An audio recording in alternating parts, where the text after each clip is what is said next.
When my sister stole my 11th boyfriend, I decided to do something crazy. I got myself a boyfriend who was mentally challenged. Let's see her try to steal him now. But I never expected that one day, my dumb boyfriend would stop being dumb, and he'd turn out to be the most dangerous man I'd ever met. We should break up. I think your sister and I are meant to be together. I was sitting in the coffee shop downstairs when I got this text. The afternoon sunlight was streaming through the windows, all warm and peaceful. The young guy serving coffee was shaking, like he had a neurological condition. I knew him. He'd been working at this shop for a while. At first, all the girls wanted his number because of his good looks. But once they found out about his mental disability, they all lost interest. I stared at the trembling cup in his hands, feeling something was about to go wrong. And then it happened. The cup tipped over. Hot brown liquid spread all over my dress. Are you kidding me right now? First my boyfriend cheats on me with my own sister. Now this guy spills coffee all over me? I jumped up ready to yell at him. But when I looked up, I realized he was really tall. I had to crane my neck just to make eye contact. My anger deflated immediately. And he looked so helpless with those clear, guilty eyes. I swallowed the harsh words that were about to come out. But if I wasn't going to yell at him, someone else would. The shop manager, a woman in her 40s, probably hired him out of kindness. But right now she'd clearly had enough. How many times have you spilled customers' drinks? What can you even do, right? I'm running a business here, not a charity. As the manager went off on him, the poor guy actually moved closer to me. Maybe because I hadn't yelled at him. He thought I was safe. I sighed. Looking into his scared, confused eyes, an idea suddenly hit me. Mom, how much do you pay him per month? I cut off the manager's rant. She instantly switched to her customer service smile. $800 a month. I give him food and a place to sleep. He's mentally slow, so he doesn't need much money anyway. $800 a month? That was basically exploitation. I turned to look at the guy who was still standing there in a daze. $3,000 a month? Want to work for me? Instead. His eyes widened slightly. The afternoon sunlight fell into his light brown eyes. Soft and gentle. Wait. But I already paid him for this month. The manager protested. I opened my wallet and pulled out all the cash I had. $1,350 total. I handed it to the manager. Keep the change. The moment she saw the money, she practically shoved the guy toward me like he was a hot potato. And just like that, I bought myself a boyfriend. Yes, I bought him to be my boyfriend. His name was Ethan. Probably a simple name someone gave him so he could write it easily. Why would I buy a mentally challenged guy to be my boyfriend? Because no matter what type of guy I dated, my sister always managed to steal him every single time. But I didn't believe she could steal someone like this. I leaned against the wall, waiting for Ethan to pack his things from the tiny basement room, where the manager let him stay. It was damp and cramped. I had no idea how someone over 6 feet tall could even fit in there. He packed quickly. He didn't have much. Just a cloth bag. All done. That's it, I asked. This is all I have, he said. It was the first time he spoke to me. His voice should have been cold and clear, but instead it came out soft and gentle. He kept his eyes down and walked behind me like a big abandoned dog. I brought Ethan home and immediately pushed him into the bathroom. Take a good shower. Okay. Look at your hair. I ruffled his hair. It actually wasn't that greasy. I was kind of jealous of people who could go days without washing their hair. But he just stood there looking at me helplessly. His eyes were so clear and innocent that they made me feel guilty for everything. I sighed and waved him over. Look here. Turn this knob and water comes out. Left is hot, right is cold. Wait, do you even know left from right? Finally, I got him into the bathroom. As I heard the water running, I collapsed on the couch. I had a feeling I just bought myself a whole lot of trouble. He showered quickly. Thankfully, he must have bathed before because nothing major went wrong. Except he flooded the entire bathroom floor. But when he opened the door, his face was actually stunning. If it weren't for his mental disability, girls would probably line up from my apartment all the way to my sister's place just to date him. I took in the view. His jawline, his collarbones, his ABS and lower. Where are your clothes? After seeing certain things I definitely wasn't ready to see, I grabbed a pillow and covered my face. His small, careful voice came through. They got wet. I don't care if they're wet. Put them back on. Ethan seemed terrified of the hairdryer. While I was trying to dry his hair, he kept dodging. He even shook his head like a dog. Spray water all over me. I smacked him lightly on the head. He immediately went still, eyes downcast and obedient. As I ran my fingers through his damp black hair, I noticed a scar on the back of his neck. From how deep it looked, must have been a serious wound. I wondered how he got it. I was halfway done drying his hair when my doorbell rang. I put down the hairdryer and went to answer it. Oh, it was my dear sister. My dear sister who'd stolen 11 boyfriends from me. You just got dumped. Are you sad? Oh, who's this? Before I could even invite her in, she'd already pushed past me into the apartment. And of course, she spotted Ethan sitting on the couch. My new boyfriend, I said with a fake smile. The hairdryer was still buzzing in the background. In the few seconds it took me to turn around and switch it off, my sister had already gotten right up in Ethan's face. Maybe because it was his first time being so close to a stranger. Ethan flinched backward. He frowned. His eyes filled with fear and confusion that anyone could see without thinking. I rushed over and stepped between them. My sister laughed in that knowing way of hers. Sis, when did your taste get so weird? A hot guy with brain damage? Really? For some reason, I didn't like hearing her describe Ethan as having brain damage, so I pushed her toward the door. That's none of your business, is it? If you just came to check on me, you've seen me now, please leave. My sister had always been like this since we were kids. No word described her better than fake. As she left, he was still smiling at me. I didn't really come for anything important, but Dad wanted me to give you a message. If you don't come home soon, don't bother coming home ever again. My relationship with my dad had always been on the edge of complete breakdown. It was all because of the complications of a blended family, magnified to the extreme. In our case, my sister and I shared the same father but had different mothers.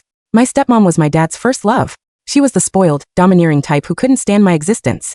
And my dad, out of guilt, gave her everything she wanted. My childhood memories were all the same. Fighting with my stepmom crying to my dad punishing me. So naturally, the moment I turned 18, I couldn't wait to get out of that house. I hadn't been back in 2 or 3 years. I looked at Ethan sitting on the couch, hugging his knees, staring at me with those wet puppy dog eyes. I sighed. Why did I spend $1,350? I didn't have to bring him home. Financially, I was barely keeping my head above water myself. But I had to admit, Ethan was pretty well behaved. He might not clean perfectly, but he did try to keep the apartment tidy. When I was at work, he'd watch cartoons on TV or draw pictures. His drawings were abstract, to say the least. When I asked him what he'd drawn, his pale fingers rubbed the edge of the paper for a long time. Then he pointed, "This is you. This is me." He couldn't remember complicated names, so he just called me you or sometimes sis. When he spoke, his low, cool voice was right by my ear. That's when I'd remember that he was actually a grown man. He could easily wrap his arms around me.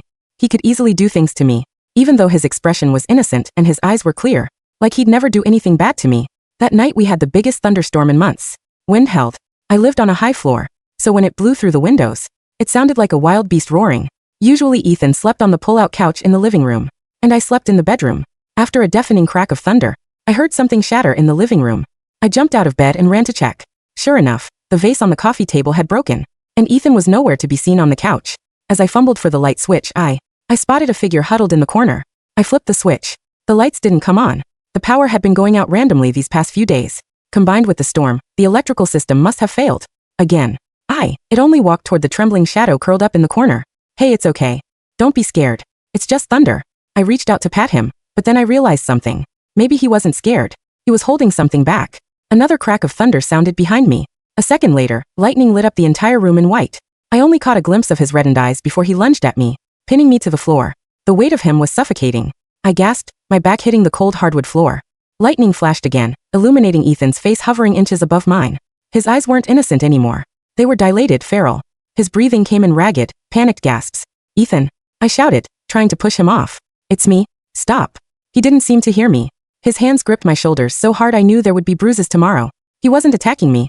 I realized with a jolt of terror. He was shielding me. He was curled over me like a human cage, his head buried in the crook of my neck, trembling violently. "Incoming," he whispered. The voice was guttural, stripped of the soft, childlike cadence he usually used. "Get down. Get down. Ethan, it's thunder." I managed to wiggle one arm free and stroke the back of his head. "It's just a storm. We're safe." He froze. The trembling slowly subsided as my fingers brushed against that thick, jagged scar on his neck. He pulled back slightly, blinking rapidly as if waking from a nightmare. The lightning flashed again, and this time, the fear in his eyes was replaced by confusion. "Sis?"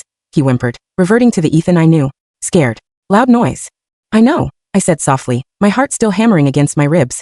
"I've got you. Get off me, you big lump." He scrambled off, retreating to the corner again. I sat up, rubbing my shoulder. That wasn't just fear of a storm. That was a reflex. A soldier's reflex. I lit a candle and sat with him until the storm passed.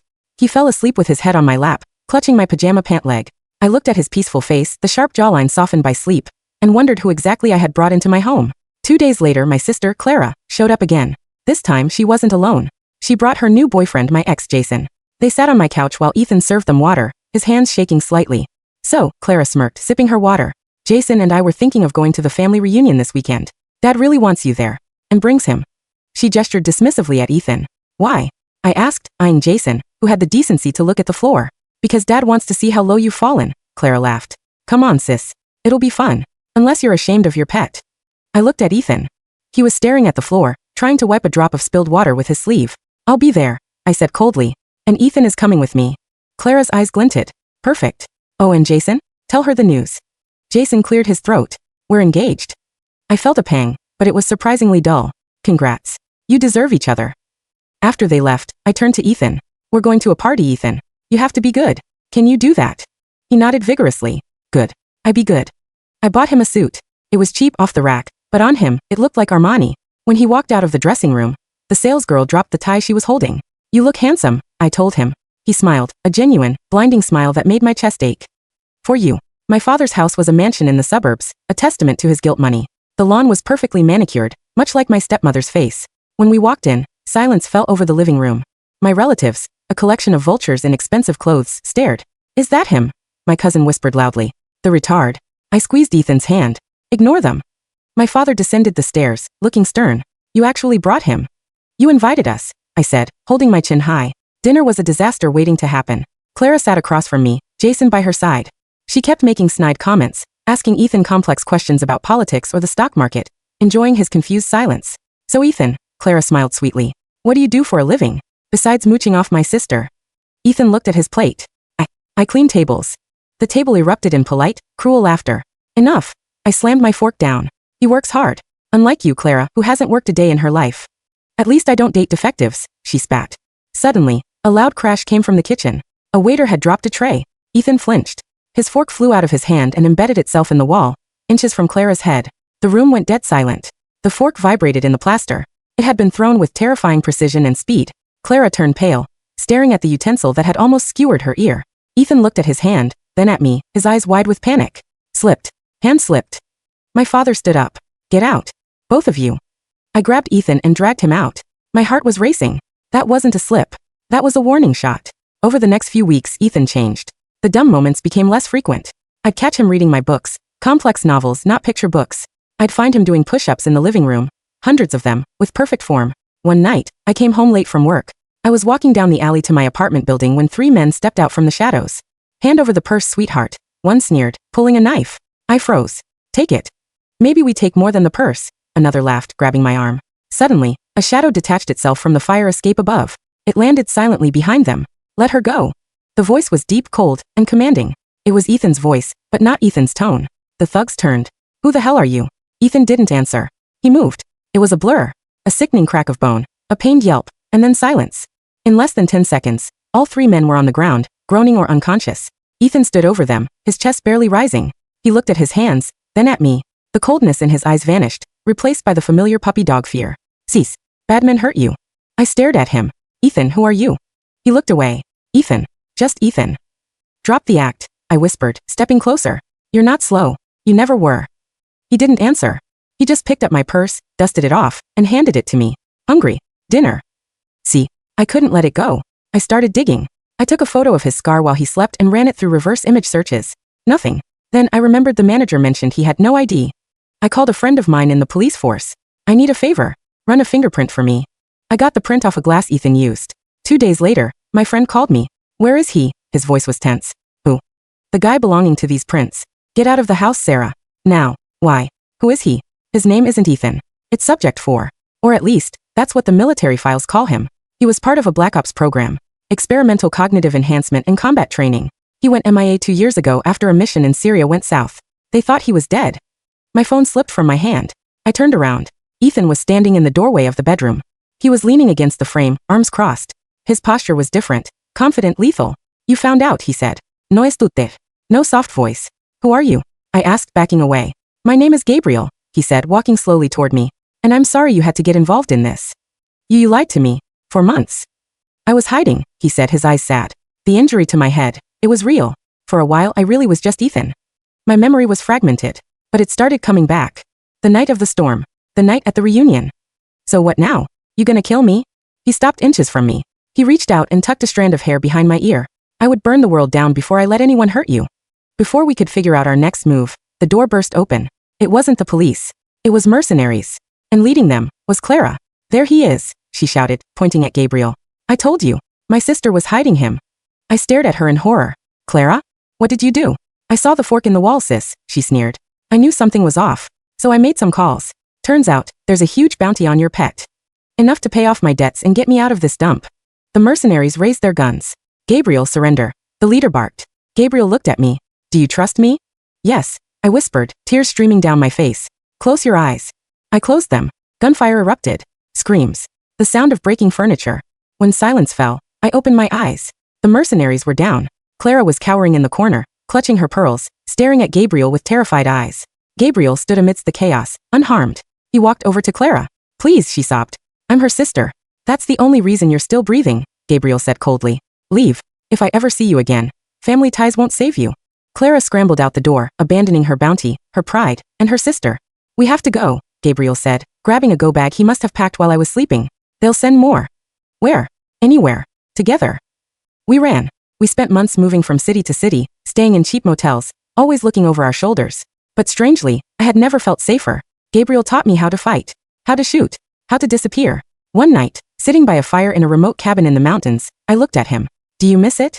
I asked. Being a soldier? I was a weapon, Sarah. Not a soldier, he said, poking the fire. Being Ethan, being with you. That was the first time I felt human. He looked at me, the firelight dancing in those intense eyes. You saved me, Sarah. You bought me for $1,350. Best deal of my life. I laughed, leaning my head on his shoulder. I think I got the better deal. Epilogue, the text. 6 months later. We were living in a small coastal town in Europe under assumed names. I opened a small bakery. Gabriel worked as a fisherman. My phone buzzed. It was a new number, but I knew who it was. Clara. Jason left me. Dad cut me off. I'm sorry. Please call me. I looked at the text. Then I looked at Gabriel, who was walking up the beach toward me, carrying a fresh catch, smiling that rare, genuine smile. I deleted the text. I blocked the number. I threw the phone into the ocean. Who was that? Gabriel asked, wrapping his arms around me from behind. Just spam, I said, turning to kiss him. Nobody important. My sister stole 11 boyfriends. But she couldn't steal this one. Because this one didn't belong to anyone but me. And for the first time in my life, I had one.